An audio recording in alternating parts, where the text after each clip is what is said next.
गरुड़ पुराण चतुर्थ अध्याय। पुनर्जन्म की योजना और आत्मा की अगली यात्रा। जब आत्मा अपने कर्मों का फल भोग लेती है, चाहे वह स्वर्ग में मिले या नरक में, तब उसकी अगली यात्रा का निर्णय होता है। यह निर्णय कोई भावनात्मक या मनमाना नहीं होता। यह शुद्ध रूप से उसके कर्मों, उसकी प्रवृत्तियों और इच्छाओं पर आधारित होता है। गरुड़ पुराण कहता है कि आत्मा कभी भी स्थिर नहीं रहती। जब तक उसे मोक्ष नहीं मिलता, तब तक वह बार बार जन्म लेती है। इस चक्र को ही जन्म मरण का बंधन कहा गया है। चित्रगुप्त आत्मा का पूरा लेखा खोलते हैं। आत्मा के हर अच्छे और बुरे कार्य का मूल्यांकन होता है।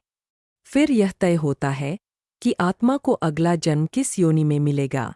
यदि आत्मा ने पिछले जीवन में सत्कर्म किए थे, सत्य का पालन किया था, दूसरों को कष्ट नहीं पहुंचाया था, तो उसे फिर से मनुष्य योनि में जन्म दिया जाता है।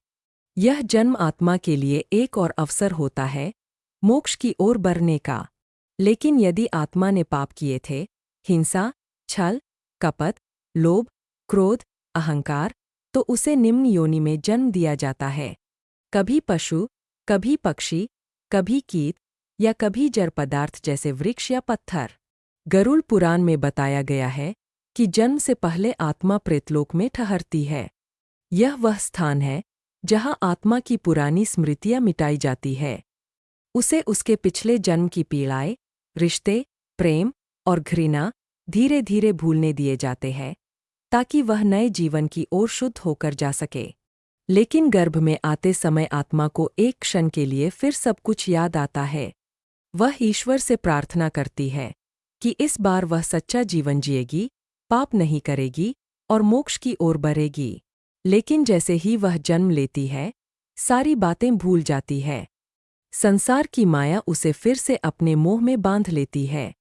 इस अध्याय में यह स्पष्ट बताया गया है कि आत्मा को वह जन्म मिलता है जिसकी वह वास्तव में अधिकारी होती है। न कोई पक्षपात होता है, न कृपा, केवल कर्म ही उसका भविष्य बनाते हैं। इसलिए मनुष्य को जीवन में सावधानी रखनी चाहिए। प्रत्येक विचार, प्रत्येक शब्द और प्रत्येक कार्य आगे के जन्म का निर्माण करता है।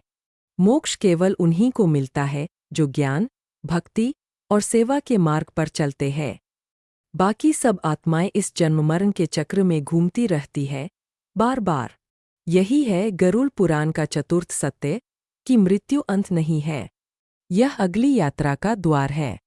और यह यात्रा कैसी होगी, यह केवल हमारे कर्म तय करते हैं।